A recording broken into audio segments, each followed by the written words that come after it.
Ngasigi video se khoi gi kainogi thasi numit ki manifestation gi matang dani ko ado ngasi se video se na post to se ngasi gi oina oirani ko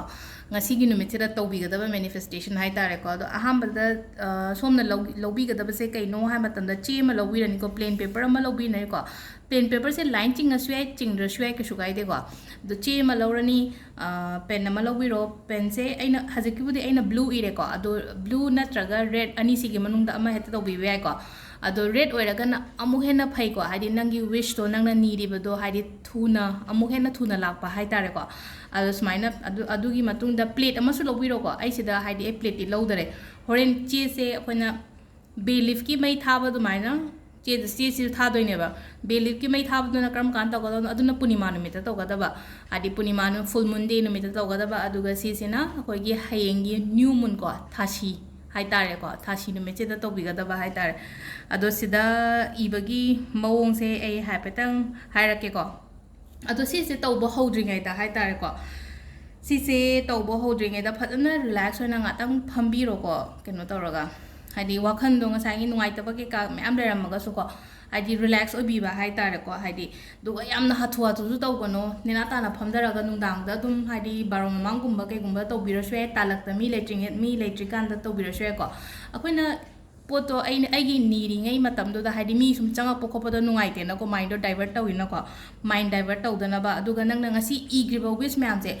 hadi phangdri na dumaina su khanbi ga no ko desperate oi da ba hai tare ko hadi yam thuna ai haji phangde ya de na da na khanbi da ba hai tare ko adu ga ibagi mong se ai hapetang haira ge ko sida ko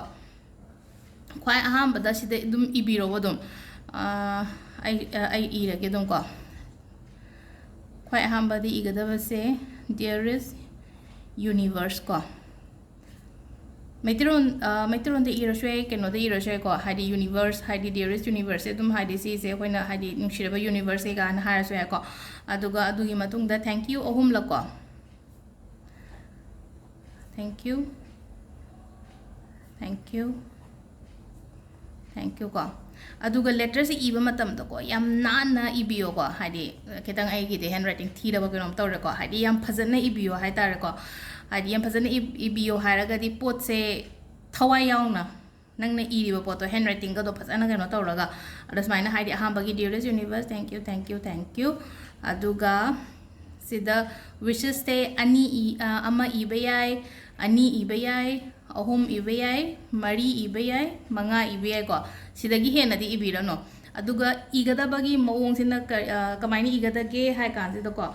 present tense te igada ko present tense se iba haraga di nang hojik pami ba pot nang exam en hara sina ko ai gi exam se phajana haidi sigi marks se score toraga ai mai pa e na dumai toroga hojik haidi haidu e duga nungai ba phang bagi mawong da hai tar ko dumai noi to bigada ba aduga ai gi thabak ai gi thabak se phange haina ko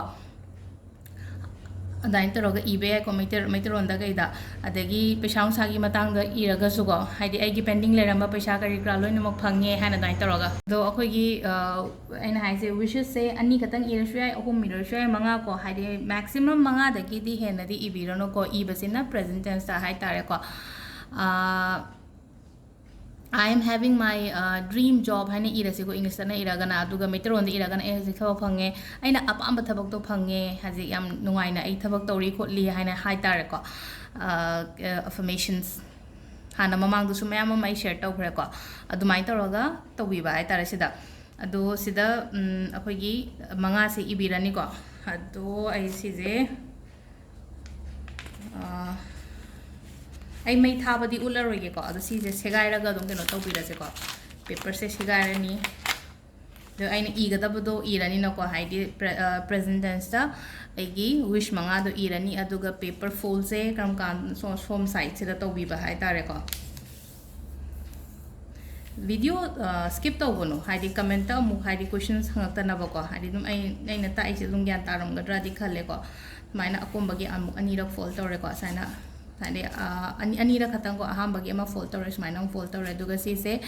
bagi plate ama kai ama thambio ko steel gi plate kumbam thambio duga ai candle ama lauraga si se mai thaba matam da ko mai thabi ba matam da su ko haide dum nang wakhan du da hai tar ko thank you haidi ai gi thabak se phange ꯅꯠꯇ꯭ꯔꯒ ꯑꯩꯒꯤ ꯑꯦꯛꯖꯥꯝꯁꯦ ꯃꯥꯏ ꯄꯥꯛꯑꯦ ꯑꯩꯒꯤ pending ꯄꯩꯁꯥ ꯂꯩꯕ ꯈꯣꯠꯄ ꯐꯪꯉꯦꯀꯣ ꯑꯗꯨꯃꯥꯏꯅ ꯇꯧꯔꯒ ꯍꯥꯏꯗꯤ ꯀꯩꯅꯣ ꯇꯧꯕꯤꯕ ꯌꯥꯏꯀꯣ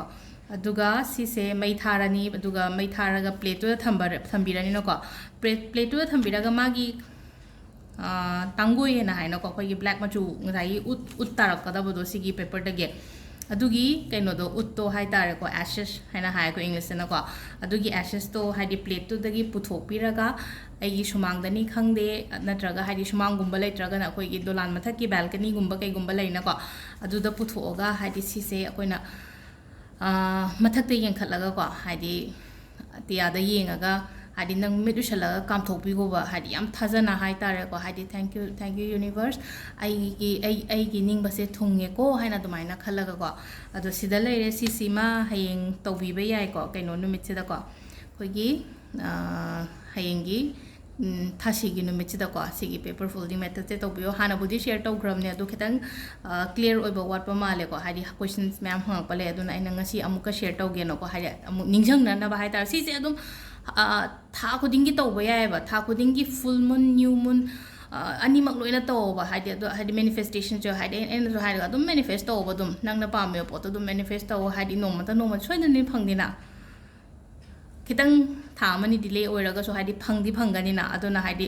ꯅꯪꯒꯤ ꯏꯟꯇꯦꯟꯁꯟ ꯑꯃꯒ ꯂꯣꯏꯅꯅ ꯍꯥꯏꯇꯥꯔꯦꯀꯣ ꯁꯤꯒꯤ ꯃꯦꯅꯤꯐꯦꯁꯇꯦꯁꯟꯁꯦ ꯇꯧꯕꯤꯕ ꯍꯥꯏꯇꯥꯔꯦꯀꯣ ꯑꯗꯨꯝ ꯍꯟꯖꯟꯅ ꯇꯧꯔꯁꯨ ꯌꯥꯏꯀꯣ ꯃꯊꯪꯒꯤ ꯊꯥꯗ ꯑꯃꯨꯛꯀ ꯇꯧꯔꯁꯨ ꯑꯀꯥꯏꯕ ꯀꯩꯝꯇ ꯂꯩꯇꯦ ꯍꯥꯏꯗꯤ ꯑꯩꯅ ꯃꯃꯥꯡꯗ ꯇꯧꯈ꯭ꯔꯦ ꯍꯧꯖꯤꯛꯐꯥꯎ ꯐꯪꯗ꯭ꯔꯤ ꯑꯗꯨꯃꯥꯏꯅ ꯈꯟꯒꯅꯨꯀꯣ ꯑꯃꯨꯛꯀꯁꯨ ꯇꯧꯕ ꯑꯀꯥꯏꯕ ꯀꯩꯝꯇ ꯂꯩꯇꯦꯀꯣ ꯑꯗꯣ ꯁꯤꯗ ꯂꯩꯔꯦ ꯁꯤꯒꯤ ꯀꯩꯅꯣꯒꯤ ꯚꯤꯗꯤꯑꯣꯁꯤꯅꯀꯣ ꯍꯥꯏꯗꯤ ꯄꯦꯄꯔ ꯐꯣꯜꯗꯤꯡꯒꯤ ꯃꯦꯅꯤꯐꯦꯁꯇꯦꯁꯟ ꯇꯦꯛꯅꯤꯛꯇꯤ ꯁꯤꯗ ꯂꯩꯔꯦꯀꯣ ꯑꯗꯣ ꯑꯇꯣꯞꯄ ꯃꯈꯥ ꯇꯥꯕ ꯚꯤꯗꯤꯑꯣꯁ ꯑꯗꯨꯝ ꯁꯦꯌꯔ ꯇꯧꯔꯛꯀꯦꯀꯣ ꯊꯦꯡꯛ ꯌꯨ